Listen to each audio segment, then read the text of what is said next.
minutes of the final race of the day. Yeah, so it was an ideal getaway, was it, from our overall winner there, Fred Shepherd, but everyone was fairly... The Jaguars up ahead, but then we saw this incident.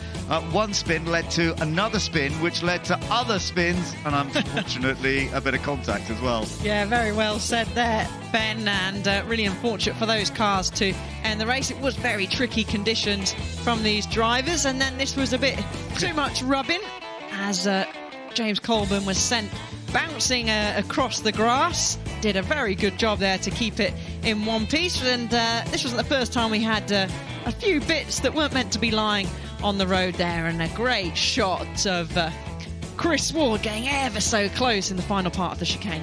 And he drove so superbly, but it didn't quite come together at the end. We'll see that. Chris Harris there, he had fun in the Little Austin. This bizarre spin for the Riley, the number 111 I think Boston.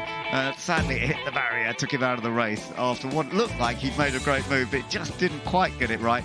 And then we saw Chris allow the Ford to go past, and we just heard that he had a brake problem, and that's what he was getting anxious about, although he then picked up the speed. These two were fighting hard throughout, and we saw Tom Butterfield running wide onto the grass. Sadly, at the end, there was a little more contact between them, but the race for the lead was up front between the Jaguar and the Ford. Yeah, it was, and what a finish that we had. It was so close going down the straight there, and they were really going and fighting for position. Traffic, of course, played a part in that, and then unfortunately just going up across the line, Chris Ward's gearbox went, and then it was Fred Shepherd that took the Thunderbird across the line to take a great win in the final race of the day here in the St Mary's Trophy Part 2.